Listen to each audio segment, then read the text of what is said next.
Welcome to the ATP Project. You're with your host, Steve and Jeff. G'day, Steve. Hello from a distance. Absolutely. You know what, Steve? The further away you get, the better you look. Oh, of course. And hopefully the camera softens my wrinkles a bit. We've got the Days of Our Life filter happening for you, Steve. So you actually look better. And also, I don't have my glasses on, so you look even better again. Look, we're layering filters. Mate, you're obviously at home in your mansion down on the Gold Coast in Queensland here. Duplex, with flat face, your cat, because somebody, and we won't mention any names, tested positive for COVID. Yep. And you just did a rat test this morning, and you're not positive. Not positive. I did a rat on Monday, not positive. Did a rat today, not positive. No symptoms. Feel good. I've got one more rat tomorrow, according to the guidelines, and then I'm free. I can escape and sleep with my wife again because I'm in the spare bedroom. Wow, Steve. Because like she said, I don't want to get it. She's one of those science agreeers, is she? Yeah, bloody nurses. You know what nurses are like. Yeah, I know what Beck's like. But I think in terms of it'll be good to for you to spend some time with her, Steve. Stop everybody else doing it. Yeah, I know. Yeah, that's good. Take my turn. So, Steve, talking about sweet things like Beck, we're talking about sweeteners today. Yeah, the good, bad, and ugly. Well, and this is interesting. We did one back in podcast 170 odd. I can't remember exactly the number, but it was several years ago. And like anything, Steve, the science, I guess they say evolves, but I guess our understanding of science grows. So, and new things have been invented. So, Steve, we're going to talk about sweeteners. We're going to talk about natural and non-natural. We're going to talk about non-calorific sweeteners, both the natural ones and the non-natural, but we're also going to talk just about general health and wellness as far as sucralose, like sugar, table sugar, brown sugar, maple syrup, agave. So some of the other ones as well too, because there's some really cool things, and we were talking off air just before we started this podcast, that people throw the baby out with the bathwater. It's not all about fat loss. I mean, as far as general health is concerned, if you're at a healthy BMI, and I know you hate BMI, Steve, but if you're a healthy weight, then, adding in some of these things, and depending on the time as well too, is also good. And also, what do you give your children? It's funny because I see kids reaching for these diet soft drinks, and literally I'm like, give them the bloody full sugar version. Now, that's probably not the best option either. And as I like to say, that if you're choosing the lesser of two evils, well, you're still choosing evil, right? So don't do it. But I think we've got to get our priorities a bit straight. So, Steve, we're covering a huge topic today in terms of the amount of sweeteners, because I know there's been some recent reports come out. Yeah. And it's funny, I saw that report and it made me think of one of my girlfriends of past, which is that she was artificially sweet and cancerous. Yes. Now that was an article that made the rounds that even our marketing manager picked up on her social media feed. So I pulled the study on that. And it was very interesting. And what they found was, and I'll just pull the study up here on my computer, see me looking off to the side. Basically, this was a study where they observed, it's called a cohort study, which means they follow people for a long period of time. And they say, okay, you guys have been having sweeteners for a lot of years. Let's look at you 10 years later, because we can do that now. Artificial sweeteners have been around for ages. And so we can do that now. And what they found, and this is the clear word, is an association between sweeteners and, unfortunately, cancer risk. Right. And this was published, again, this year, 2022. In fact, most of the studies I'm going to refer to are from this year, which is, good. It's only been 3 months old and quite incredible. Basically, they've said that artificial sweeteners is associated with increased cancer risk. Now, I know I can hear Dr. Doug in my ear saying association doesn't mean causation. Yeah. And it doesn't. Correlation does not mean causation. That's perfect. However, and I agree, and I think marketing companies can twist the information both ways, right? I mean, who would think that, short cutting studies and just getting, product out there for people to use, it's, what do they say? Angels, fools rush in where angels fear to tread. Fear to tread, yeah. Do something in haste, oftentimes you'll repent at leisure, which is why, we're very cautious. And I guess this is the beautiful thing about time, is that time uncovers all things, really. It does. And the interesting thing about this study is that it wasn't all the sweeteners that were associated with cancer risk. It was 2. And I know I haven't read you this study, but you could probably guess the 2 offending ones that were found to increase cancer risk. Well, what was interesting, Stephen, I just I didn't go back and listen to the old podcast, and for those that have listened to it, or if you want to listen to it again, it'll be interesting to see how much we're on the mark. But yeah, Ace K has always been a whipping boy for me. It's been one that probably was the original one that got me on the journey of going to all natural sweeteners, which then natural, colours and things like that as well too. Now, I am not anti, like, I don't like them and I won't use them, but I understand that, people do like them, and I appreciate this can be controversial, especially for people that are dieting and healthy individuals. And I always say this, and I may have even said that on that podcast as well too. Yeah. You could smoke a packet of cigarettes a day from the age of 5 to 120, which people have done. Mm-hmm. And died of old age in their sleep, right? The thing is depending on your genetic makeup, depending on your polymorphisms, depending on other environmental factors, depending on the antioxidants that you get, all these things, right, bake a cake and make you as a person. So if you're taking carcinogenic compounds, and look, the thing is, Steve, is that we're surrounded by carcinogens every day, even when we go and pump petrol and all the rest of it. And some are, shouldn't say acceptable risk, but some are just part of life, right? And you can protect yourself in other means. But Sucralose and Ace K would be the 2 that I'd put. And it's interesting because Sucralose, it was in the last podcast, because I was always told that Sucralose was just had a chlorine molecule attached to it, that it was almost benign, hit the tongue and passed fully complete through the body. And I think it was you that actually highlighted to me that actually Sucralose was actually not that great. Actually, I think I had some problems with brain function. But Alzheimer's and Parkinson's or something like that, I can't remember. But Steve, I'm gonna go out on a limb, and I haven't read the study and I don't know, but I'm going to say Ace K and Sucralose. Well, you're very close. Ace K is correct, and aspartame. Oh, okay, of course. Did you forget it? Yeah. Those 2. Yeah. Now I'm going to read the conclusion so nobody misquotes me. It says, in this large cohort study, artificial sweeteners, especially aspartame and Ace K, which are used in food and beverage brands worldwide, were associated with increased cancer risk. Now, that's just the conclusion, word for word, 2002, and we've got the study, so if you want to sort of get it, that's fine. So now there was a few cancers that were worse than others. Probably the highest risk were observed in breast cancer, and that was particularly for aspartame. Why, Steve? Does it bind to the... Yeah. Well, I mean, why? Do we know? Yeah, it does. It increases the free radical risk, and free radicals are highly associated with breast tissue because of the BRCA gene, and the BRCA gene is the breast cancer gene. So if you've got that and you have aspartame together, those 2 negatives amplify each other. It's kind of like 1 + 1 = 3, if that makes sense. It does. So it does. Now aspartame is well known. In 2013 or 18, I can't remember where now it was, there was a major study on aspartame showing how it increases free radicals in the brain. And it's a bad agent for your brain, aspartame. But this was an interesting study, and again, it made all the news. And so it was found that aspartame was particularly bad for breast cancer, and you're going to love this one, obesity-related cancers. Now, obesity is a risk factor for cancer, as we know, but the added sweeteners on top of that increased it a further 13%. So, if you are, and the reason why I'm mentioning obesity is because a lot of people try to lose weight by having diet drinks. Yeah, of course. You know what I mean? Now, if you have a diet drink of, say, Coke, and I know this for a fact, that Coke contains, guess which 2 sweeteners? Aspartame and acesulfame potassium, or Ace K.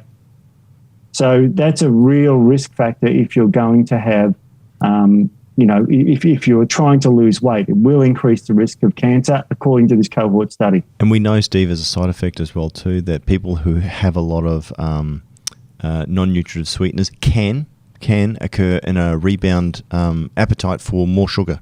So, because obviously the body feels like it's getting it when it tastes it, but because it doesn't, effectively it upregulates the demand for more sugar.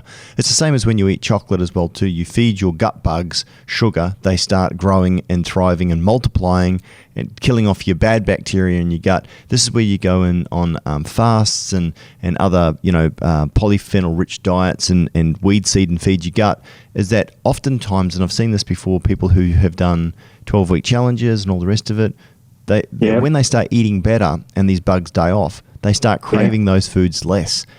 So it's sort of the same thing, I guess, Steve. How does it work with these artificial sweeteners? And not all of them. Some of them seem to be worse than others. Yeah, they do. So how does it work, Steve? Why are they demanding it again? Because the body demands the calorific intake that it thinks that it's getting? Correct. And what it does is, of course, the sweeteners change the gut microbiome, which kind of changes everything in the body. Yeah. Now, because you correctly pointed out before that sucralose is a trichlorinated sucrose, which binds to your receptors and then kind of goes straight through you. And everyone thinks, and I thought when I first heard about this in the 90s, oh, good, goes straight through you. So did I. It's like, it's like... it was of all of the artificial sweeteners, I thought it was the best. Yep, absolutely. And I formulated some products with that in there years ago. Mm-hmm. And you know what? It's sort of like that's okay if you know the risk. And now we know it really affects the gut microbiome. In a rat study, it actually wiped out, and they gave them the maximum dose that you could give them according to the US thing. And they just gave them to rats. Mm-hmm. And the one that they said was safe. And it wiped out half of their gut microbiome. Especially the good ones. Now, what it does to the bad ones, artificials increase the biofilm on the bad microbiome. Wow. Now, biofilm is the thing that protects the gut microbiome. So if you're increasing the biofilm, your body has got very little chance of killing the bad bugs in your gut. So that was an incredible study, wasn't it? It was just this year that study came out. I didn't know that one, Steve. As I said, I think the last one that we did on Sucralose, it kind of did surprise me because it jumped up into a avoid at all cost as opposed to a sometimes not so bad. But yes. so far we've mentioned ACE-K. Now it's a sulfamine. What's the full name of the? Sulfamine potassium. K is the potassium, the chemical name for potassium. Yeah, correct. So that's why it's called ACE-K. Yeah, ACE-K, but it's a sulfamine potassium because people are looking at their labels at home, which they might be now as well too. Typically, the reason why ACE-K is used is that it's quite impressive in terms of its sweet profile. It's funny because I was trying some products the other day, just seeing what the market was actually liking, and I could immediately isolate that in the flavor profile because it's a very smooth, very sweet, without any bitter notes in there in this product, which I understand why it's so popular. But it's funny to me now. It's got this horrible, artificial, unreal taste, if that makes sense. There's no complexity to it. It's just this sort of I don't know how to explain it anyway. Yeah, I know. It's a hit of sweetness, and it's very stable too. So it can last for years. You can bake with it. You can bake with sucralose too. So some of these things, and then they do taste good. So from a positive point of view, it's got no calories, and I'm just I'll contradict myself in a minute, but it's got no calories. It's very stable. You can cook with it. You can have it instead of sugar, and too much sugar is quite bad for you, as we'll talk about as the thing goes on. So it's actually got some positives, right? But the negatives are the side effects. Now, you might be sitting there and going, oh, well, I'm aware of these side effects, and I still choose to consume the product with ACE-K in it, and that's fine. I have no problems with people eating McDonald's, smoking, as you correctly pointed out before. They increase cancer, but it's their choice to do it. But what worries me is that these sweeteners were initially promoted as being very safe. So, Steve. Yes. Time for an ad. Yes. These ads are, I appreciate most people, I'm not an ad. Yeah. Because I always fast forward the ads. Don't fast forward it. We've rehearsed heavily for this ad. But, Gut right. Gut right. Gut right. Now, what can we say about gut right? Wow. Buy it's it. Full of polyphenols. Are we allowed to say that? I don't know. I don't know either. Again, Steve, we've got to be very careful what we say. It's got a lot of all natural, derived from foods. Yes. Can we say that? Yep. And it's designed for gut health. Yeah, it's good stuff. Lots of good stuff. And again, found in nature. Yep. There's so, I mean, we always say as well too, Steve, that the father of modern medicine said that, health starts in the gut. It does. And I think, not enough people are looking after their gut. And it's something that Steve, we believe in. So if, maybe that might be a supplement that you could consider for your gut health. And your gut health, all the microbes in your gut, you've got more microbes in your gut than there are stars in the Milky Way galaxy, our galaxy. So start with gut right. Oh, hang on, let me put my glasses on. Okay. Okay, ready? Yep. Hang on. Wow. So modbiotic formula, rich in polyphenols. Terrific. All natural ingredients. It's friendly for the whole family to use, Steve. And it's super high in fiber. Which is great. Yeah. Do you remember the song? Which one? Gut Right Baby. Oh, yes. Gut. Dum, dum, dum, dum, dum, dum. I don't think you're allowed to do that. Oh. But you know what? Come at us. I mean, what's Freddie going to do? He's dead. Yes, just passed away. So, yeah, I don't have a problem so long as people are aware of the negative side effects, and then it's up to them what they want to do with it. Yeah, and when I was going through all the papers, I looked at, I firstly started off with the most recent ones this year, 2022, and you wouldn't believe the amount of studies I got out of 2022 on sweeteners and just what's coming out negatively about sweeteners. Now, I've got some positive sweeteners that we can talk about that are non-calorific, that actually have a beneficial effect on the body, which is a bit strange. Uh-huh. There's some that do have no effect on the body, bad or good or otherwise, because they know how they're metabolized. And there's these sweeteners that we've mentioned that are actually catastrophically bad for the body. And again, it's like if you want to take them, as long as you know what you're doing. Yep. And I've also found a sweetener that actually doesn't harm lean young men, but obese women, it's really bad for. Fascinating. No, that's good. One man's meat is another man's poison, and this is really, really important to understand. And I guess this is why people tune in, Steve, is to sort of get the lowdown on the science behind, why some people get frustrated when they're doing exactly the same as someone else. So we've started at the bad end of the table, Steve. So let's keep working our way through. So I definitely, I mean, as far as I'm concerned, Steve, and I have for many years and probably over a decade now, ACE K is an absolute no-no for me. I will not use it because I am concerned about the health side effects, specifically cancer. Well, that's bad. I've even got a worse. There's only one thing worse than cancer, and that's bad quality semen. Do we agree on that? You'd be the expert, Steve, but I mean, I'll let you talk, Dr. Steve. I shouldn't say Dr. Professor. Okay, what they did in this particular study, published in Environmental Research and Public Health, so the international journal there, it was published early this year, January 7th, and what they found was when they gave artificial sweeteners to young men, their semen count dramatically decreased. So their quality went down as well, the swimmability of them. So basically, quite nasty. This reminds me of this conspiracy theory I saw online, which is the Illuminati's handbook or playbook, right? Which had these 200 tenets, and one of the tenets is that we will make poison and we will tell them that it is good for them. It kind of almost it sounds as crazy as that, isn't it? The fact that we're out there consuming these things, it's a bait and switch. It's you don't want to be fat.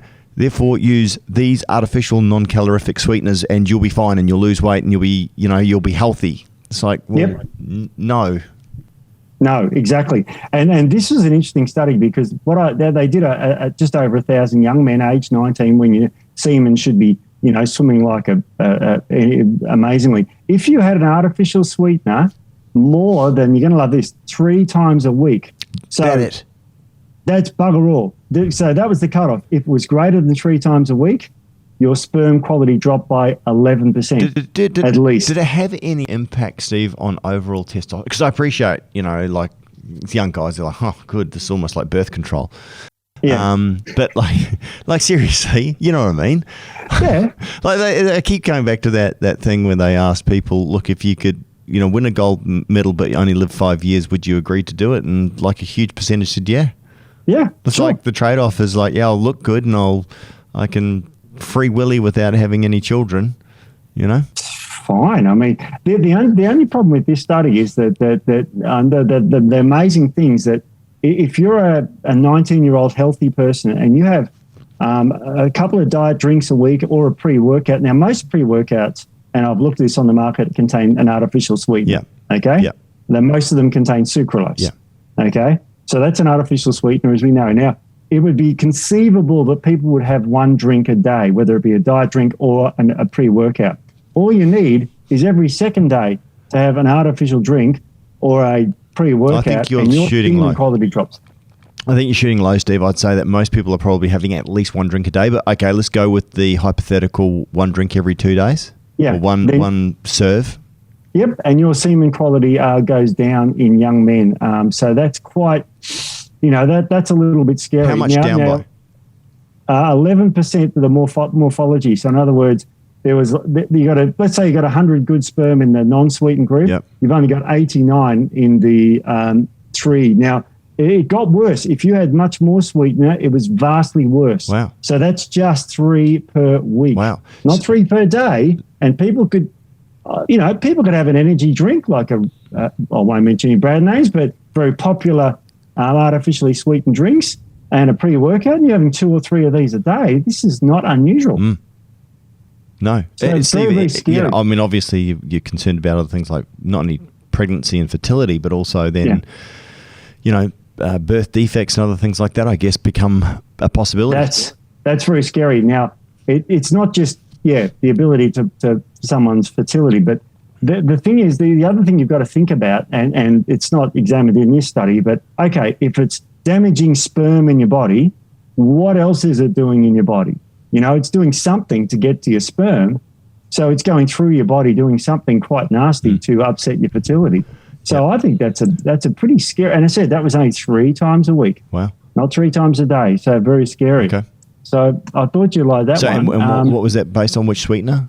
That was on all of them. They did a survey across any of them, and that was the average across them. So they didn't quantify which one was the worst one and all this sort of stuff, because it was what they call a cohort, a questionnaire study, how many times you had artificial sweeteners. Okay. So really, really, really quite incredible, that one. Yeah. Because of, yes, it's recent and all that sort of stuff, but it's just quite an incredible study that it actually found that negative effect in the body. And this is on top of other negative effects. Now, I know we haven't mentioned, and I haven't researched a lot on saccharin, because saccharin is a bit of an old one, isn't it? That was I think that was in Tab soft drink. Do you remember Tab? Yes. I remember Tab because I'm old. I think it was. I'm not sure, Steve. You can... Yeah. Saccharin. I remember, back in the late 70s, shows my age, early 80s, I remember my mum had some sweetener tablets and it was saccharin, and I ate one, right? Just to... Oh, yeah. You know what kids are like. I was 5 or 6. Oh, that thing was disgusting. Like, it was just sweet and then this chemical taste. Yeah. But what is saccharin? Is that used much anymore, Steve? It is. It's really? Still used. You're not going to believe it. It's used in a lot of medicines. Really? Like, yeah. This brings me back to my bloody Illuminati handbook. There you go, Steve. We'll give them poison and tell them it's good for them. Well, it is. I know it's used in barium swallows, which is like to measure whether you've got a hiatus hernia or something going on inside your gullet there. But it's used in those sorts of things as well. It's quite scary. And it's a baddie in the body. And we kind of know it's a baddie. But this recent study, again, this is January 6th. So this was the day before the other sweetener study came out. This is published in Biomedicines. And what I love about this study is that it actually talked about how saccharin increases insulin secretion. Yeah, yeah. Okay, so let's go back to your days, my days when I was drinking a diet tab, and you say you're not having any calories. You're just taking a dose of saccharin that doesn't have any calories, and it's pumping out insulin. Yeah.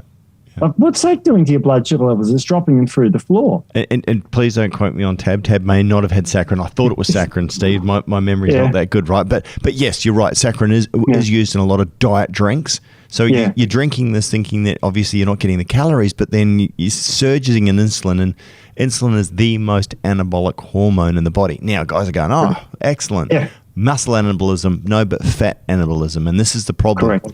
For the average dieter out there who's trying to lose weight, they're having insulin is not your friend. No. That's obviously going to store any other calories, any other carbohydrates, pretty much will help to convert that into fat and store it in extra fat cells. Absolutely. And I've got some news for you. So let's say you're a gym goer, like you are, like I am, like a lot of people are, and they're going to the gym to, let's say, lose weight, okay? And they want to pump themselves up, so they have a pre-workout, which is, most of them have sucralose in it. It's true. Sucralose seems to be the gold standard, Steve. Yep. It does.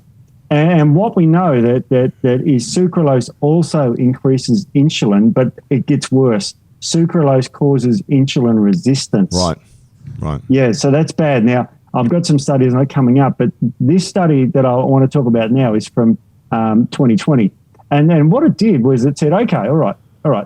So sucralose, what does it do with regards to your insulin, and how long does it take to develop insulin resistance or, insulin secretion from sucralose? And I was amazed at the timeline. I thought it'd be like 6 months or, 12 months or maybe even 3 months. 1 week is the answer. Oh.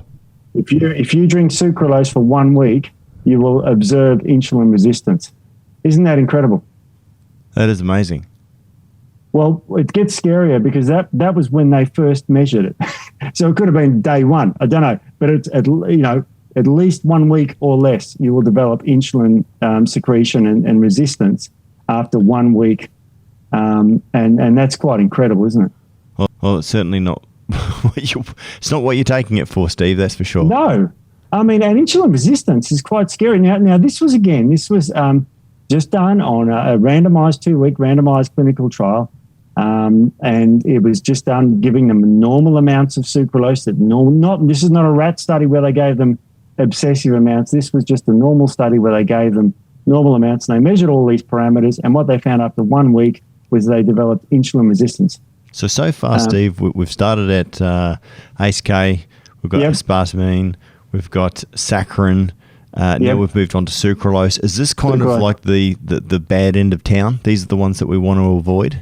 Yeah, these are the ones we want to avoid big time. And unfortunately, and in our industry, sucralose is because a lot of people probably listening to this might go, oh, yeah, I don't drink much diet drinks, but I do have a pre-workout, before I go to the gym.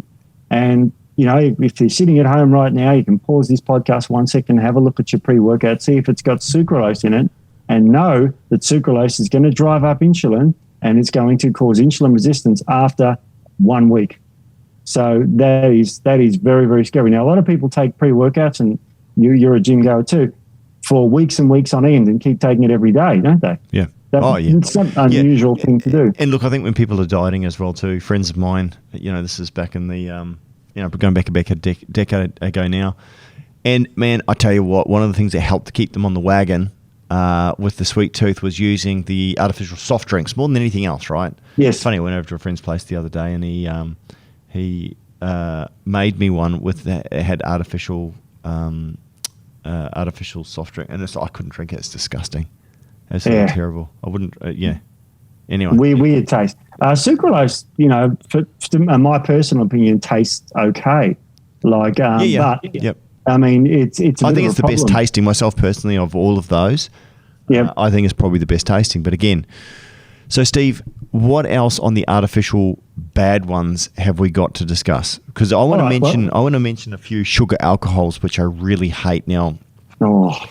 Really hate these, and I reckon the gut upset must be absolutely astronomical, and that's basically sorbitol and maltitol, and there's another toll as well too.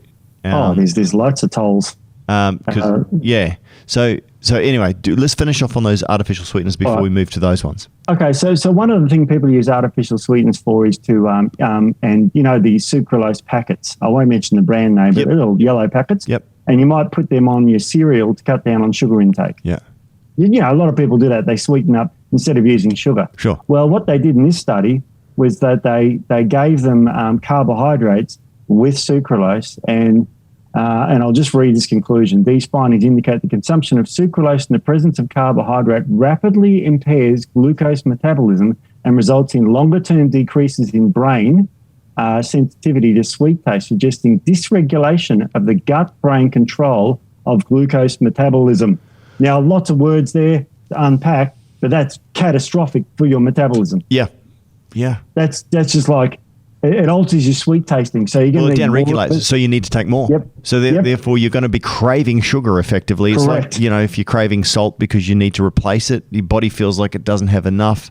So can that lead to any discussion around hypoglycemia or anything like that, Steve? Well, that'll lead to diabetes. Hyperglycemia is a fasting hyperglycemia, or too much sugar in your blood, is diabetes. Yeah. So this is really not good for diabetes. Now, given the fact that sucralose also causes insulin resistance after a week, and also if you have it with a carbohydrate like your cereal, then you are in big trouble. You're going to crave more sweets and you're going to be dysregulated. On what sweetener, Steve? On what sweetener? That was sucralose. So what a lot of guys do, and girls, is they'll mix up a vanilla shake and they'll pour it on their oats in the morning.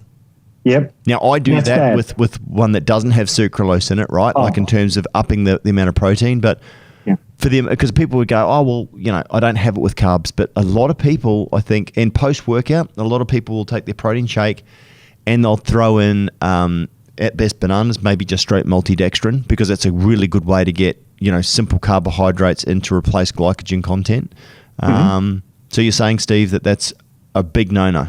That's a really big no-no. And the title of this paper is Short-Term Consumption of Sucralose.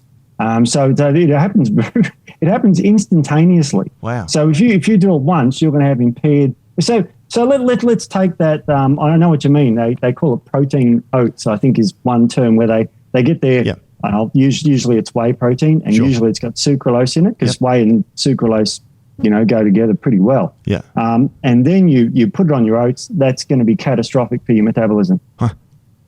And a lot of people do that, don't they? I mean, really people are going to say, but what about natural sweeteners? Well, we're going to get onto those. Yep. But this is sucralose specifically. Yep. So I always liken these artificial sweeteners to a wrench going through machinery. Like, it's just, you know, nature knows best, right? And I mean, we're smart enough with science to be able to work out how to control things better. But look at the population. We're getting fatter. We are absolutely the increase in obesity. Are you even allowed to say obesity anymore? I don't know what we're allowed to say, Steve. I don't know. I do, because it's just a medical term, but I know I've upset some people. Yeah. By saying so is boy and girl, but that's upsetting. That's upsetting people too. Anyway, then we'll move on. So I think in terms of artificial sweeteners, there's a lot there, because the other one about sucralose, and I know we're banging a lot about sucralose, but that is the gold standard. That is probably the most used. Is that, Steve, if we go back to the other article, then there was all the brain impairments as well too. So and that's this new information that's coming out is making it even worse. So if you're using sucralose, really rethink that, Steve. So just really quick summary on sucralose for people that are using it. Sure. So really quick. Don't use it, but if you're going to use it, don't use it as a pre-workout if you're trying to lose weight. Yeah. Don't use it if you're trying to lose weight. Or, you know, even if you're not working out. Don't use it because if you've got any sort of diabetes or risk of diabetes. Don't use it if you're obese, and especially don't use it if you're an obese female, because it's bad for young men because it stuffs your sperm up. But you've also got to be careful if you're an obese woman, because JAMA, and this is the last paper on this I'll mention, if you're obese, it causes massive brain chemical changes that elicits cravings for sugars further down the track. So, oh my gosh, it's amazing. Yeah, I know. This is the paper in JAMA Network Open, which says our findings indicate that female individuals and those with obesity, especially female individuals with obesity, might be particularly sensitive to a greater neuroresponsivity elicited by sucralose compared to sucrose, which is sugar. So if you have sucralose, it will act like a drug if you're a female. And if you're obese, it makes it even worse. Wow. So this is worse for women with regards to their brains, and it's worse for men's testes. So, which you could argue is men's brains. So, like, it's Isn't that what they always say? You're thinking with the wrong head. That's it. Yeah, that's two brains. Actually, they look like two little brains, don't they? They do. Yeah. Very little most time too. It's about the right size too. Let's face it. So I mean, this is like And yeah, we are picking on sucralose, though. You're right. But the reason why we're picking on that is because if you a listener to this podcast, you're probably consuming some of this in your pre-workout. Well, we've got a really eclectic group of people that listen to us, Steve, and you don't always have to agree with us. And also, as I said, at the end of the day, we're just giving you information. What you choose to do with it's, totally up to you. And I respect that. As I said, I respect, so long as you're informed and you know the downside. But Steve, we work with, executives who are trying to lose a little bit of weight or improve their gut health or just their overall hormone well-being or what have you. Mm-hmm. We help, fitness competitors. I mean, obviously we sponsor, Cara and James, who are world-class, CrossFitters. I mean, we've got Zeke as well too. We've got, we've got martial artists. I mean, we've got gamers. So we've got an eclectic, we haven't announced that one yet, but we've got an eclectic group of athletes. We've got an eclectic group of consumers. And you've got to determine what's right for you. And again, if you consider that the the downside is lower than the upside, then great. So yeah, good one, Steve. Good one. I love it. So if you're not, I know it's good. It comes down to personal opinion. Like if you're, like we said, an obese woman or a young man the side effects, you're not too worried about sperm, or you're not too worried, your brain seems to be, okay, you're not craving sweets all day and you're coping with it, keep going with it, but just be careful because, you've just got to know the side effects of these things. And there are better alternatives. Well, and this Steve, we'll get to. That's what I wanted to get to. I wanted to get to, let's demyth some of the more standard sweeteners that are out there in the marketplace. Like I mentioned before, let's talk about sucrose. Let's talk about brown sugar. Let's talk about agave. Let's talk about honey, which I'm a huge fan of honey. I love honey. And in terms of something sweet, mixing in with cakes or, even dates and other things. Like there's so many things that you can use from nature. Yes, you've got the calorific side of things. And then let's talk about the non-nutritive calorific sweeteners that are natural, like stevia, which again is very polarizing. Some people hate it, some people love it. You've also got Thaumatin, you've also got monk fruit, you've also got, there's a whole host of other ones that are from nature that also you can use as sweeteners. So we've still got a bit to go, Steve, so let's get into it. Yes, I know. Let's go into it. So you want to talk about the calorific sweeteners, the natural ones like honey? Well, let's do that, and we'll leave the non-nutritive natural sweeteners to the very end. All right, good. So things like honey, of course, is 50%. About most of it is fructose, and then you've got some glucose in honey. So there's different OSes. Now, when you see OSE at the end of it, that means it's a sugar. Okay, a sugar alcohol. Well, we need to talk about them too, Steve. So, so we'll talk about them next.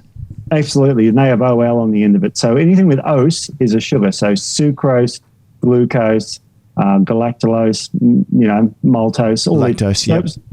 All these things are sugars. Now, lactose is in milk, malts in grains, but mainly we're talking about glucose and fructose. Fructose is typically found in fruits and has what they call a lower glycemic index.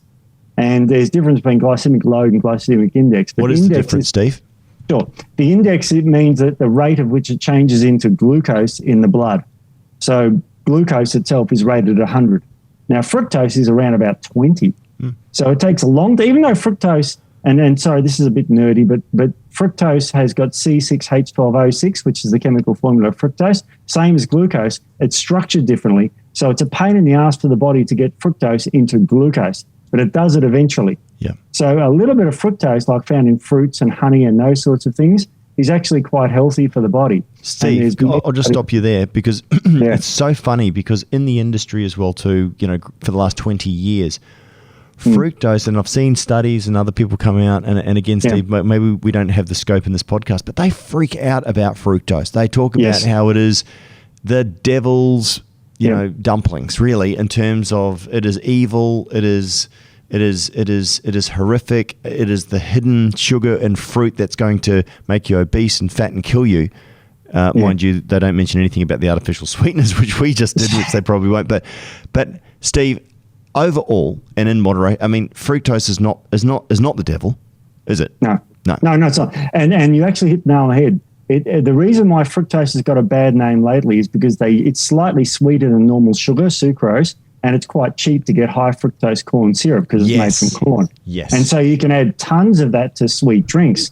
Now, if you have a drink which has, 40 to 60 grams of this high corn fructose syrup a couple of times a day, then that causes massive increases in triglycerides, which are fats in the blood. But if you're having honey, like a normal drizzle on something like a teaspoon, it's not going to have that effect. And plus the natural things. And Steve, we'll get into the benefits, but the other thing about high fructose corn syrup, evil, like you've got it in your tomato sauce, you've got it, is that typically it comes from, and this is a personal bugbear of mine, and again, this is probably a whole nother argument, it comes from genetically modified corn. Yep. Now, you put down genetically modified corn, and you put down organic or normal corn, even pesticide-infused corn, right? Yeah. You go and Google it. Animals will not touch genetically modified material. They will not do it. Instinctively, they know that it is not natural. No, it's not natural. And again, our call is always that nature knows best. Correct. Yep. And as I said, in nature, we've been very unlikely to gorge on gallons of honey.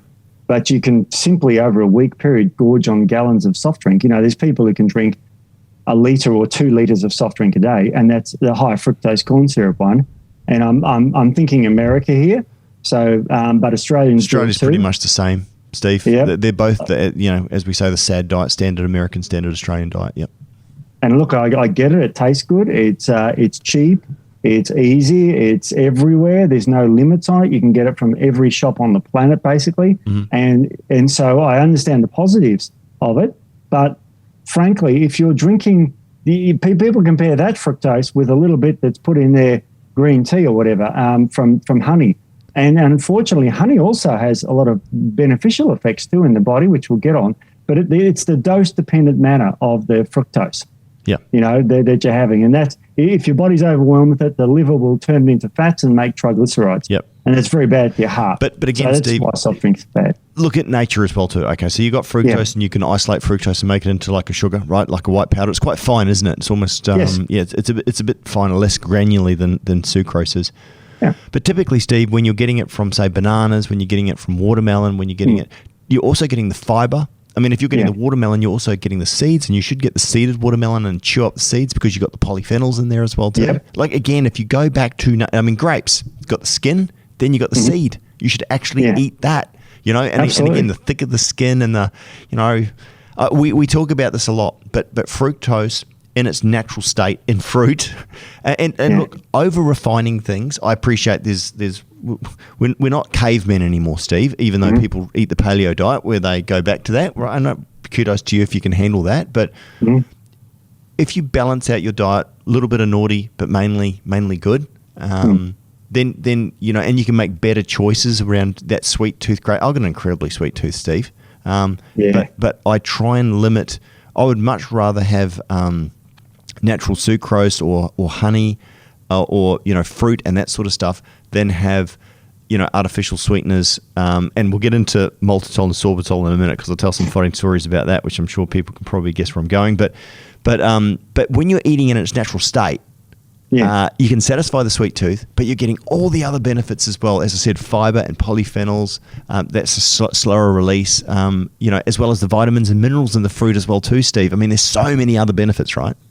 Well, of course. I mean, fruits are one of the staples we should be basing our diet on. I mean, it's and people, even if you're worried about sugars, you can have low sugar fruits, like tomatoes and avocados and these sorts of things. Pumpkins are low sugar fruit. I mean, even apples aren't too bad, Steve, especially if you don't peel off the skin, eat the bloody skin, right? Yep. And especially if you pair that, say, them with protein sources as well too. So if you have it with a protein shake as well, like the glycemic index, and it slows this down so that you're getting a more sustained release, which is good for your blood sugar levels. It means that your body can actually utilize this as blood glucose and not then go, wow, there's a massive spike.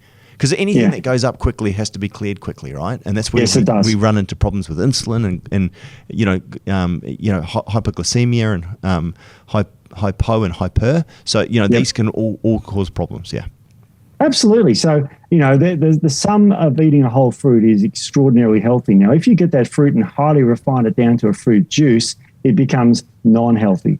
Yep. So fruit juices, which concentrate the fructose, you don't want to be having too many of those. No. A little bit, fine, but not too much of that. The whole fruit, knock yourself out. Yep. And if you're going to do it, cold press it, keep the fiber in with it, have it in moderation. Fine. Great. Absolutely. Yep. Yeah. And people always say to me, isn't fruit juice better than Coke? And it's like you're comparing a poke in the eye with a poke in the ear. They're both pretty bad. So, just have the have the whole fruit. But any sort of poke from you, Steve, is not good. So we don't want That's what Beck said anyway. Well, yes. That's why she's sleeping in the other room, Steve. It's got nothing to do with the COVID. Nah, nothing to do with the Wu flu. So, no, absolutely. She's got to watch me. Yeah, that's right. I'm old now, so that stuff doesn't happen too much anymore. Oh, rubbish, Steve. You're... Anyway, all right, Steve, so let's go. What else is in the natural? So can we talk a little bit about honey and maple syrup and agave? Yeah. Well, they're great. They are great sweeteners. Now, honey is extraordinarily healthy for you, and you're unlikely to have too much honey because glucose and fructose are quite sweet. So you need less of it to have the sweet effect. So if you're going to have your morning cereal, which, by the way, is a lot of carbohydrates, so you've got to be aware of that. And you want to sweeten that. I would sweeten that with a drizzle of honey, not too much, just a bit of honey or agave or any of those sort of things on it, and you'll do a lot better than having sucralose on it. Yep, perfect. All right, and obviously the other compounds in honey, Steve, I'm a huge fan, again, coming from New Zealand, even though Australia has it as well too, the Manuka honey. Manuka honey, yeah. Which seems to have other properties in there as well too that seems to have very good effects on the body as well. Yeah, it's antimicrobial. There's propolis, which is found in honey, which is very good for, and you'll see that in a lot of cough lollies, natural ones, where you suck on those and it kills the microbes at the back of the throat. They're quite healthy for you. I've got an illustration here on how honey works, and it's good for reducing asthma. You can use it for wounds. It benefits neurological diseases. It benefits, you're going to love this one, diabetes. It's very good for gastrointestinal diseases.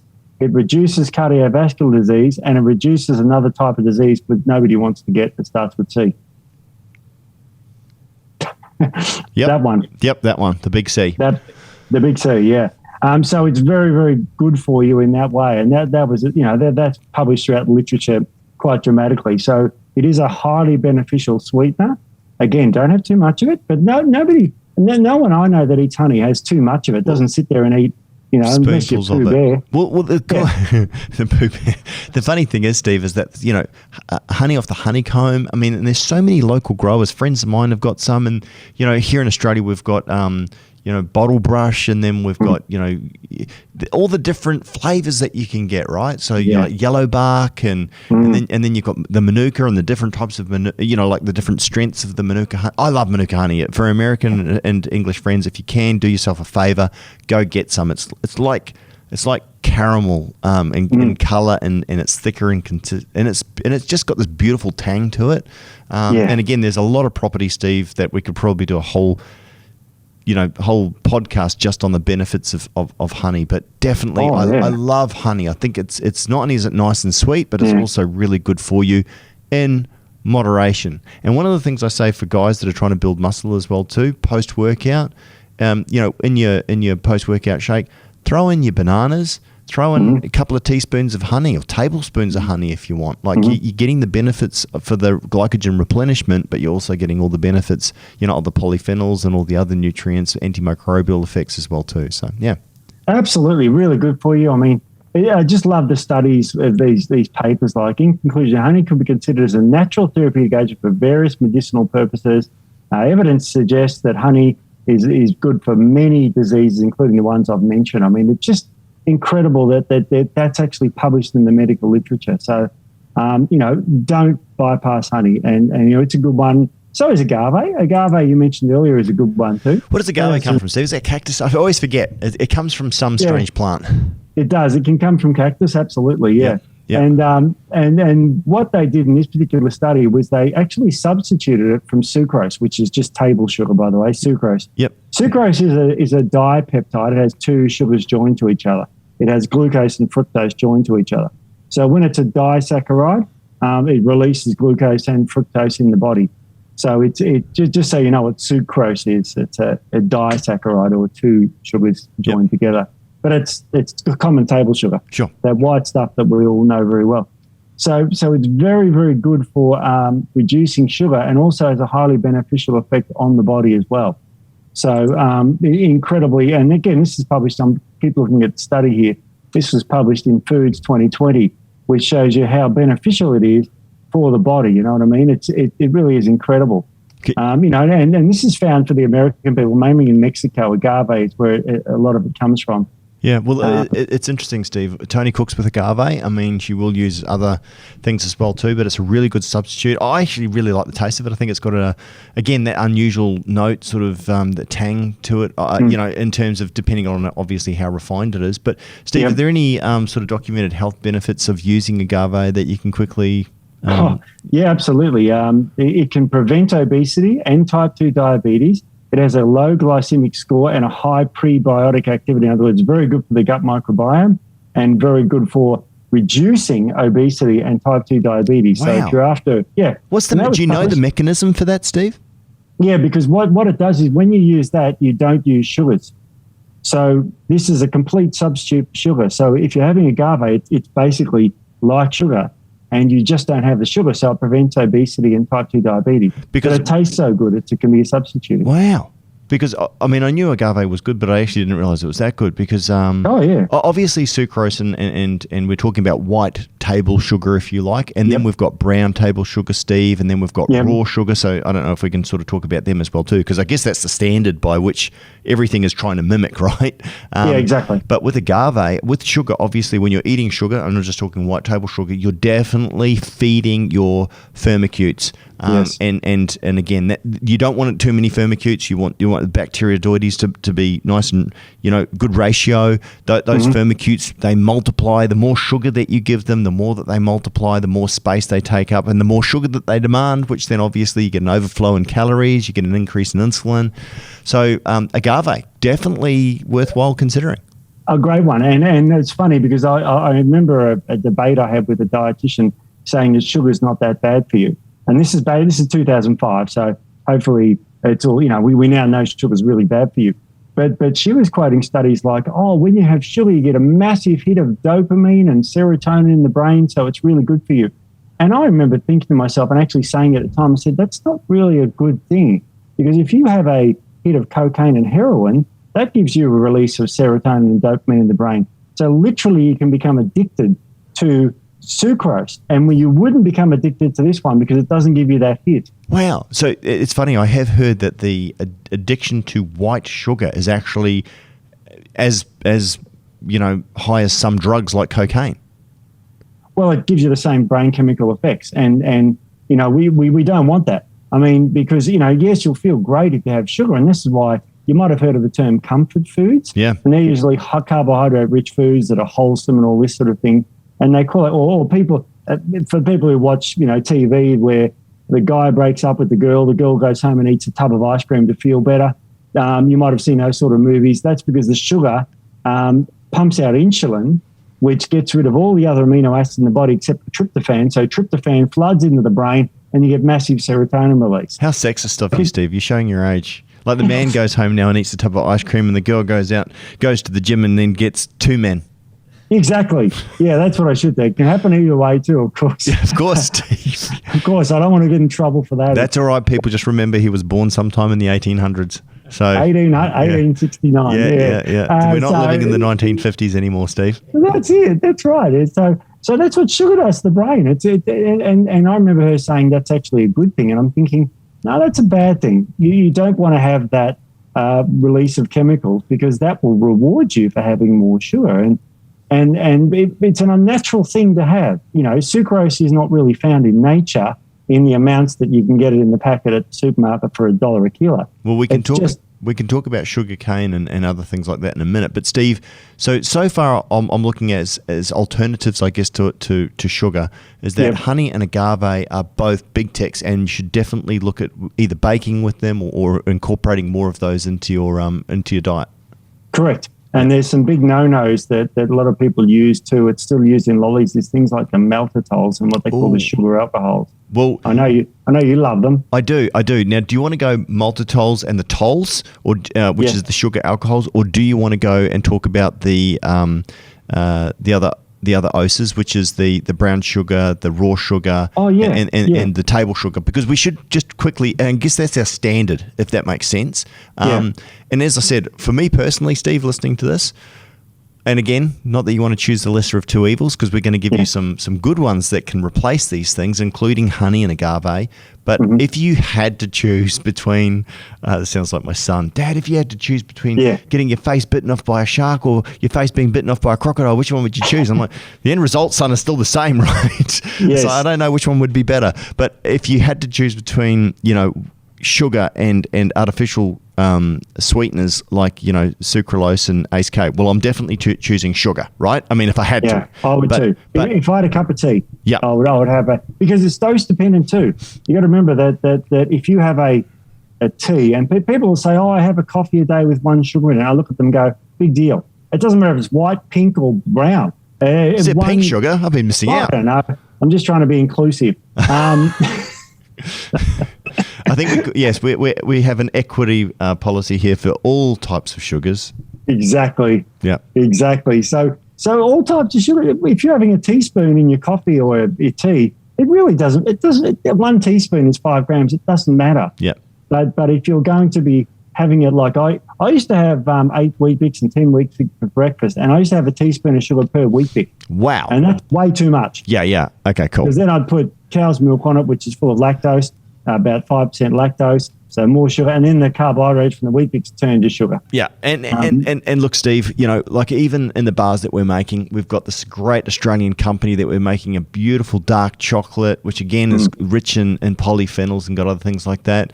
And I think per bar there's a couple of grams of natural sugar per bar. And again, we're the same thing. While I wouldn't be going out of my way to promote sucralose, I'd rather have that than have and again, we're also then got I think 9 or 10 grams of fiber and then 20 grams of protein in that bar as well too. So your small amount of sugar from sucrose in there, again, we're not, I mean, if you're on a strict diet and you're going on stage, okay, maybe you need to avoid that. But if you want to live life in your taste buds to still enjoy something, then a little bit is okay.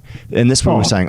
We believe that nature knows best. We'd rather have nature. We're not coming from some pious, oh no, you can't have any white sugar, you can't have it. Like we're just saying, if you put it into the mix and you understand sort of how to limit the downside and understand what that downside is, then you can be informed and make the right choice for you. But yeah, go on, Steve. So the difference is the difference in white table sugar from brown sugar or raw sugar, is there much difference there? What's the difference with the color? Obviously it comes down to refinement, right? Yeah, it does. There's a small amount of polyphenols in brown sugar, so it's going to win by a nose, right? If you want a competition. But again, if you're having a small amount, it doesn't matter really. Yeah. But if you're going to have what I suggest to people is to put some honey in your coffee and tea and try it, because it may actually, because honey and tea to me tastes great. I agree with you, Steve. I love honey and tea, just a very small amount. But the funny thing is that I don't have any sweetener in my tea at all now. So it's funny, as you get older, you stop, right? So correct, yeah. And I'd know because I'm old. I'm real old. But if you can have honey or something like that, it's very cheap and easy, and it's actually quite beneficial for you. Yeah. So, but brown sugar, I wouldn't be overly concerned about white or brown if you only have a small amount a day. But if you want to pick a winner, the brown one's better because white has got no nutrients. Yeah. And the brown has a very small amount. Is there any difference in the glycemic load or index, Steve? Do you know? No, nothing at all in between brown and white sugar. Okay. Nothing at all in the glycemic load or index, because sugar or sucrose has a glycemic index of about 95. It's just slightly lower than glucose. So it's still right up there. It's basically the same as sugar. Yep. But brown sugar is about 95 as well, which again, if you have a small amount, no big deal. Appreciate we jumping around a little bit. Editing guys probably not going to be happy. Yeah. But Steve, the glycemic index of agave and honey, can you access those real quick for me? Sure, yeah, I do. The honey is about 60. Yep. So that's not too bad. And agave is about 25. Wow. Yeah, it's very low. I'm going to go get some agave, Steve. I don't think I've used it for a while. Agave is good. I mean, so I'm looking at the paper here, all the references saying how it benefits all sorts of illnesses. It's terrific. It's high in a long chemical name called fructooligosaccharides, which is a semi-sweet fiber. So a lot of the sweetness comes from a soluble fiber in there, which of course is highly beneficial for you.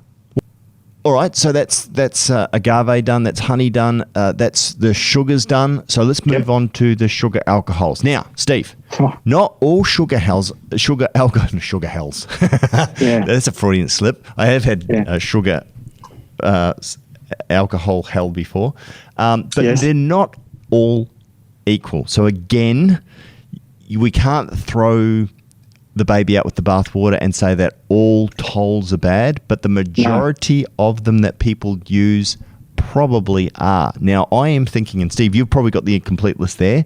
The most common ones that I see are maltitol and sorbitol. Right. Now, there's also, and again, don't confuse this with the bad ones, because this one's actually good for you, and it's quite incredible how, even though it's a toll, it's actually very good, is erythritol. Yes. Now, Steve, go for it. All right. Well, maltitol. I'll give you some goods about maltitol. Really, there's some goods. Yeah, the good are it doesn't get absorbed very well. Yeah. And it's got very low calories because it doesn't get absorbed. They're the two good, and it tastes sweet. Okay, but that's where it ends because it goes through you. It really upsets your gastrointestinal tract, upsets the gut microbiome, which I'm sure we've all experienced when you've had too many of those lollies. Oh my Lord. Yeah, I mean, there are these gummy lollies that I really liked when I was dieting, and I just love the texture of the gummy, right? Like it's just something that you can chew and sweet, and like in New Zealand we call them wine gums, and I'm not sure what you've got over here as well too. Do you get those over here? I'm not sure. We have gummy bears. Gummy bears, yeah, that sort of stuff, right? And then I got these diet ones, and I think they had maltitol and sorbitol in them, and man, I tell you what, you'd eat a packet, and you just sit there and I'm not getting the calories, what I mean? Yeah. And I'm talking, 10, 12 years ago when I was sort of really dieting to get into shape. Oh my Lord, Steve, it coming out the other end, it was just, it was a crime scene. It really was. It was just, and the smell, it was just not right. I'm like, Steve, seriously, it was like I'd eaten a dead animal and then the dead animal had died a second death and become a zombie animal that ate another animal, and then I passed that because it was just... And that's how exactly it's described in the medical literature. Wow. I mean, no, it's ferociously bad for your bowel. And for those who, love YouTube, and YouTube's good for a lot of things, and this is one of them. There was a guy on YouTube who was dared to eat 5 pounds or 2.5 kilos of gummy bears, and he did. With maltitol and sorbitol in them, or? Yep. Now, what happened to him was devastating, and you've got to watch what happens to him. Now, obviously, that's way too much. Well, I'm gonna watch it now. But tell me this. What happened to him, Steve? Oh, he was spewed. He had massive diarrhea and ended up bleeding from his colon. Whoa. Yeah, I mean, look, all right. No one's going to eat. Well, almost no one's going to eat 5 grams. It's stupid. It's ridiculous. The nice thing is, it reminds me of Spurlock, who did Supersize Me, the movie, right? Yes. At McDonald's, right? I love that guy. What a brilliant guy. Put himself on the line there to actually show, again, Steve, going to an extreme, but showing sort of the impact of obviously what can happen if you. Holy cow! So this guy bleeding from the colon. Eventually, yeah. I mean, of course, he had explosive diarrhea, massive pains, and he was just sitting on the toilet and he was spewing in a bucket of, it was horrific. It was not what you want to, I wouldn't recommend it, but I know you'll watch it. Yeah. It was quite, staggering. But, like the movie series Jackass, it's like that. It's like, it's like the Supersize Me. It's about people doing stupid things, but you can't stop watching it. Well, it makes a good point, right? And again, because, and this is where I guess a little bit of bad's okay, fine. But again, it's the unseen or the unhidden things that you don't know. Like when I eat those things, my guts were not good. And it just had this very disquiet feeling in my stomach and my gut, which is just horrible. So I'd hate to think what it was doing to my microbiome. It probably was just setting it on fire.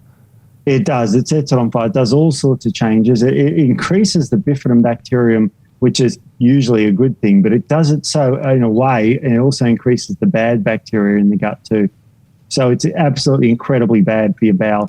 And yes, of course, after the diarrhea that you get from eating too much. Now, too much maltitol, if you had a packet of those lollies, you would have diarrhea after that. Most people would. Yeah, I did. Because that's about 100 grams or 50 grams a packet. Yep. You would have diarrhea, and that would change your gut microbiome because your microbiome would end up in the toilet. Yep. It just goes through you. So it completely changes everything there. Now, that's different to erythritol. Because yeah. Sorry, what were you going to say? No, I was going to say, okay, what about sorbitol then? So what is maltitol made from? What else? Okay, maltitol is a sugar like maltose, and what they do is they add an alcohol group, an OH group, which is alcohol group, on the end of it, which means it's poorly absorbed in the body. Sugars are very well absorbed in the body. You add an alcohol group to that, and it's poorly absorbed in the body. Right. So it goes through you. So the thought was, and the theory was, that this is sugar without the calories. Right. And they're right, but the side effects are horrendous. Yeah. And it's like most things, like even some drugs that have a good intention, like antibiotics to kill bacteria. It just kills all of them. It's not intended to, but it's just the the side effect of the antibiotic, in this case, or maltitol, goes through you. And because if you have one lolly, which I don't know anyone who eats just one lolly, you'd be fine. Yeah. Probably no effect at all. Yeah. If you've got iron willpower. So sorbitol, what's the difference between maltitol and sorbitol? Same thing. It can go through you too. They use sorbitol in hospitals as a laxative. So it just goes through you as well. Poorly absorbed one. Now, that's a like maltitol. It does give you the runs, unfortunately. So in any other negative side effects, Steve, other than completely upsetting your microbiome, is there any long-term, that guy that got bleeding from the colon, that's pretty intense. Yeah, look, it probably ends up with an inflammatory response in the bowel. Now, inflammation in the bowel does increase risk of further degenerative diseases of the bowel that we won't talk about, like inflammatory bowel disease, and those sorts of things. So you will end up in a bad way if you keep eating this stuff. Yeah, it'd be interesting to see any of the long-term studies of people consuming, moderate amounts of sorbitol and maltitol as far as what happens to their weight, Steve. Because, again, theory crafting here, what I would imagine is that their microbiome would be completely upset. They'd probably create more firmicutes and stuff up their good bacteria, and they'd start putting on weight and probably crave more sugars as a result as well too. But absolutely. I don't know. Have you got any studies there? No, not studies on the maltitol on that, because it's just showing that it just stuffs up your gut microbiome. They don't really do long-term studies on those sorts of things because, no one, with the compliance would be too low. If I said, eat a packet of this every day, people would go, no, because I don't want diarrhea every single day. Well, they use maltitol and sorbitol in a lot of bars, Steve, and that's what I used to notice when we were, I was selling other people's products as well too. They seem to be sort of a bit of a go-to, and I think that's because, again, sugar alcohol was not counted on the calorie, panel. I think there's been some laws changes around that, but I'm not 100% sure. But that was a big complaint, is that people would have a bar, taste great, and then it would just rip their guts. They'd have real bad upset and/or bad bowel motions that sort of put them off it. So yeah, absolutely. And if you want a laxative from the pharmacy, you can pick up a bottle of glycerol, which is another sugar alcohol, and that's a common laxative sold at a pharmacy. And that's a sweet tasting liquid drink, thickish liquid drink that people, and they used to put them in bars too. So how does erythritol differ? And I know that erythritol is made, from my recollection, Steve, is made from grapes. So it's a natural, but why is that one different from the other tols? It's because it is absorbed by the small intestine. Right. So it doesn't get, about 10% of it gets to the bowel. So because it's absorbed by the small intestine, it doesn't have that negative effect in the bowel because it doesn't get to the large bowel.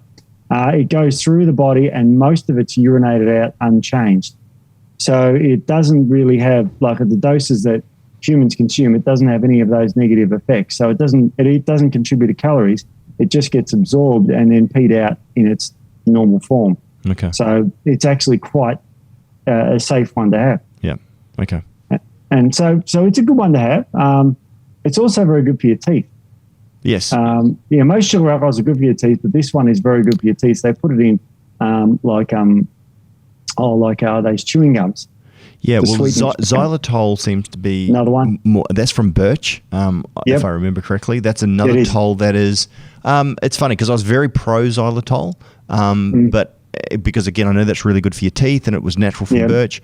But I had a feeling, Steve, if I remember correctly, that xylitol had a negative impact on gut. It doesn't get absorbed by the small intestine, so it passes through you. Right. Now erythritol gets absorbed and people go, oh, therefore it's calories. No, it has no calories and it has no effect on blood sugar or insulin levels. I mean, it does have calories, but it doesn't get metabolized by the body. Right. So it's labeled by the European Union and Japan as a 0-calorie food. So I guess in terms of rating the tols, you'd put maltitol and sorbitol down the bottom. You'd have xylitol as in small amounts, maybe in chewing gum, as okay. Yep. And you'd have erythritol probably as the king of the tols. It's the king of the tols because the maltitol I put at the bottom because it ends up at your bottom, if that makes sense. Very punny. It's very punny, but very dangerous for that sort of thing. And you only have to eat a packet of lollies. You don't have to eat 5 pounds like this guy did. You just have one normal size packet. Mm-hmm. Mm-hmm. And I mean, if you have one normal sized packet of sugar-full lollies, you'll probably feel sick from the sugar, but you won't get the runs. Yep. Well, right now, Steve, I'm craving honey and agave. But anyway, that's good. It's good to know, again, from non-nutritive sweeteners that, erythritol certainly in that bucket that you'd say, yes, you can go to, and in moderation enjoy that. Correct. All right. Now, the non-nutritive sweeteners like stevia. Let's talk stevia. Let's talk Thaumatin. Let's talk monk fruit. Any others in there, Steve, that you want to discuss? Oh, they're all the good one. We can talk about stevia first. Great news. Great. If you like stevia, you'll be happy to know in 2022 a study came out showing, this is January 13th this year, and it came out showing that stevia is very, very good for reducing inflammation in the gut. So there's some other health benefits other than it being a non-nutritive sweetener and tasting sweet. So this was published 17th of Feb this year.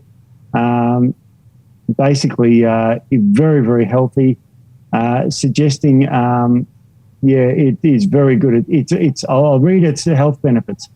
It's including anti-diabetic, what we're talking about, antioxidant. It reduces blood pressure.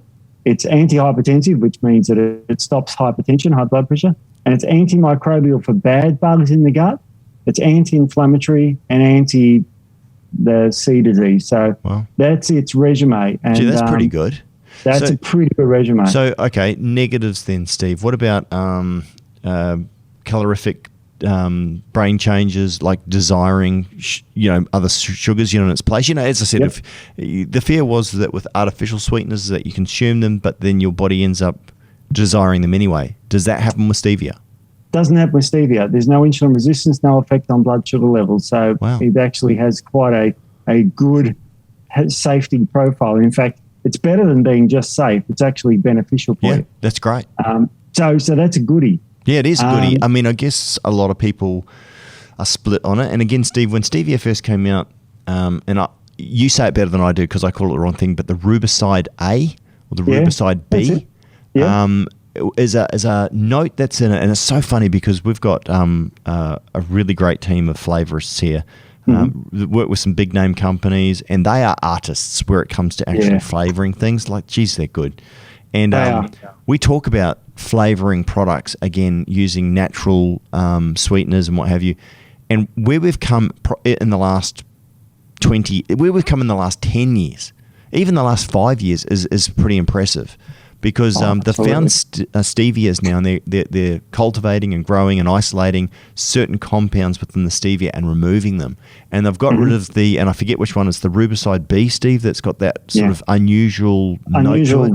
Yeah, which a lot of people are a bit adverse to. And the old stevias we got from the pharmacy, from the health food shop that I used to sell was just a white powder, and it would just taste a bit weird. Now that you can get the certain parts of stevia that's just the sweet part. So it tastes a hell of a lot better than it used to, and it's got beneficial effects. Now, there was a study done, and this is a rat study, and what they did was they gave them huge amounts, okay? So let's, take that, because you've got to determine toxicity and all that sort of stuff.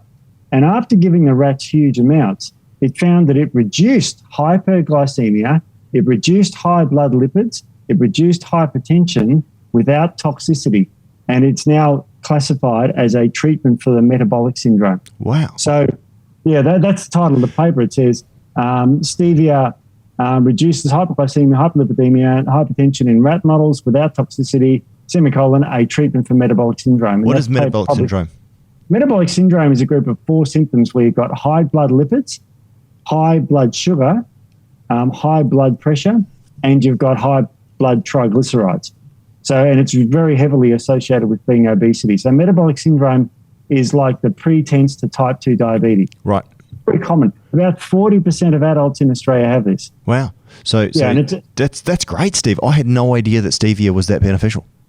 Well, I didn't know it was that beneficial until I found that study 2 days ago. Wow. I mean, this is like, I went, okay, this is not like a good sweetener. This is a good medicine. You know what I mean? I mean, yes, it's a rat study, but they gave them heaps to see if there's any toxicity, and it only improved their health. Well, it just reminds me of Hippocrates, isn't it? The food be a medicine, medicine be a food. This is a type of sweetener.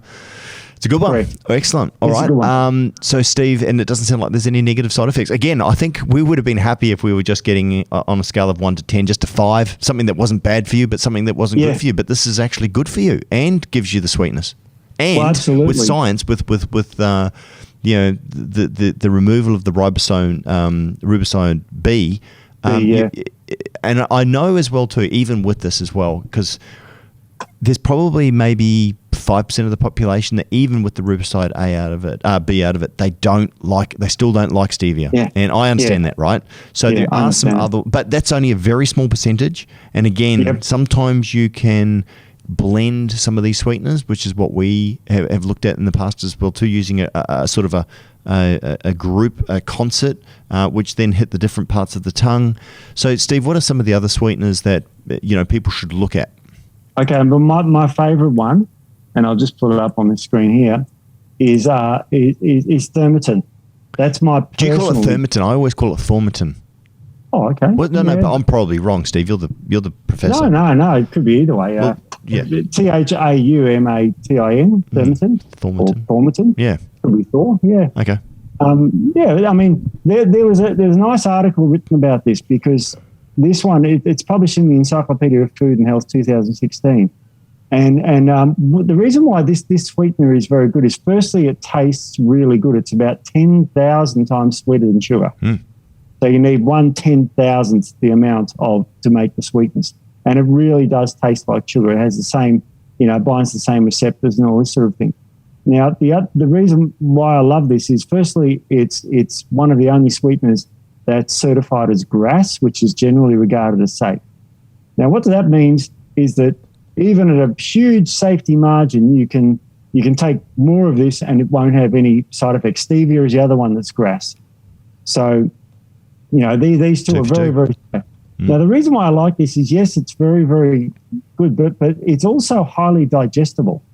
And so basically, it's a protein that gets digested in the body into the amino acids like you would any other food. So this paper says basically that consequently there are no concerns for consumer safety, none. So now that's a pretty big claim to make. But if we know that Thaumatin, which has been around for decades, it's a natural plant found in West Africa, okay, and from the Sierra Leone area or Sudan, and so this plant's been consumed since the 19th century, and so the sweetness of this has been well tested in humans, and the fact that it's just amino acids which break down to amino acids in the body is actually quite safe. Do you know what it is per 100 grams, Steve? I mean, what the percentage protein score is? Do you know? Oh, it's 100% protein. It's just a protein molecule. That's so cool. But you only need which doesn't contribute to your protein score throughout the day. But it's good. Yeah. It's a good one. That is cool. Any other benefits for it, Steve? So far it's non-nutritive. Is there any calorific impact at all? No calorific because of the small amount you have. It doesn't even register as 1 calorie. It is digested as a protein, so there's calories. But you only need such a small amount of it. Yeah, you're talking less than 1 calorie per serve sort of thing. Oh, absolutely. Way less than 1 calorie. Yeah, absolutely. You need very, very small amounts of it. It's a recommended dose of about 1 to 5 per kilogram. And it's safe for all animal species. Interestingly, that the only sweetness that's picked up is by humans and by primates are the only ones that taste the sweetness out of this. The other animals don't. Is that right? I went, I didn't know that. So if you're trying to sweeten a dog's breakfast, it won't work. I don't know if dogs particularly care. No, they wouldn't care. They wouldn't care. Your biscuit doesn't care. He eats anything. He loves chicken. We call him the chicken hound or the chicken hawk. But the other day, a friend came over and had this gourmet chocolate, and Biscuit got a snaffle of it. Well, he likes chocolate now. Holy cow. Oh, no. Chocolate's not so good for dogs. No, terrible for dogs. Yeah. No. He wasn't given it. He stole it, little sneaky bastard. Well, chocolate's got a chemical called theobromine, which is good for the human brain. It sort of blocks adenosine and peps up. But in dogs, they can't regulate that. It overstimulates them. It blocks it too much. Is that right? Yeah, that's why chocolate's bad for dogs. If anyone's remotely interested, probably not. All right, Steve. So that's Thaumatin and Stevia.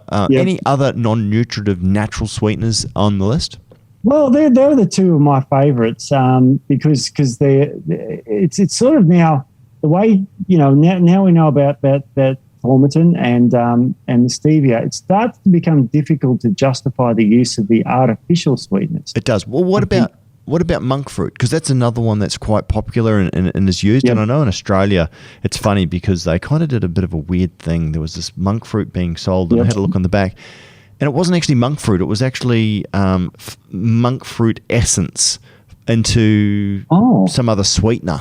But they had monk fruit. It was a real bait and switch. It was a real bit of a dick move, I reckon. But wow. But what about monk fruit? Because I've got a feeling in Australia it's regulated. Yeah, it's a good one. It's got 0 calories again. It looks like sugar. It's sort of like weird. Looks like salt, really. I guess if you wanted to. It's got that sort of off-putting colour, but it's very good. It's been around for decades. It's about 100 times sweeter than sugar, so it's not a super sweet one, but it can be very, very good for you. And it's thought to also upregulate antioxidant capacity. So this is a really good one to have. Yeah, my understanding it's out of Asia. I thought it was actually out of China, but I'm not sure where the home for monk fruit comes from, Steve. Do you know? I think it's from Southeast Asia. And it's mainly traditionally used in China. Right. In Chinese medicine. So very, very good for you. Not really a problem. Not as well known in Australia. No, I think to be fair, Steve, I think that it is actually regulated because I wanted to use it and we couldn't actually use the amount that we wanted to use. Yeah. So we've been, Thaumatin and Stevia are probably the ones that are probably good. But anyway, monk fruit, if you can buy it, depending on where you are in the world, that could be another thing that you could add into your tea or bake with. I think you can bake with it as well too, Steve. I think it acts like sugar, and obviously has some slight benefits as well too, which is not a bad thing. Well, the mogrosides, which is the antioxidant. That's where it gets monk fruit from. The mogrosides are antioxidants in this fruit, which is the actual thing that's responsible for the sweetness. Yeah, right. So the sweet flavour comes from the antioxidants in it, which is great. Yeah. It's got very little sugar in it, of course, which is terrific, even though it looks like sugar. Well, I think we've covered everything from the good, the bad, the ugly, and the in-between. Yep. And again, I think the takeaways for me personally is that I'm actually going to go grab some agave. I mean, I love honey, and again, for people around the world, if you can, you eat more honey, but try and get some of the Manuka honey. I'm serious. I love that stuff. I know that they're using it for burns, and I know Doug spoke about it when he came in as well too last week, right? Dr. Doug, the plastic surgeon, or the I shouldn't call him that. That's an insult to him. Yeah, cosmetic surgeon, doctor. Cosmetic doctor. But yeah, I definitely have a look at that. Agave, as far as non-nutritive natural sweeteners, stevia, especially the better quality stevias now that have removed the rubicide A. Definitely look at your Thaumatin. Have a look at your monk fruit, and if you can, where possible. And if you're at all concerned, remove those artificial sweeteners, especially Ace K, Saccharin, and Aspartame. I mean, they seem to be at the top. But I've got to say, Steve, for me, every time we do a podcast, I know Sucralose is catching up. It gets every time I look into it, it's like, oh no.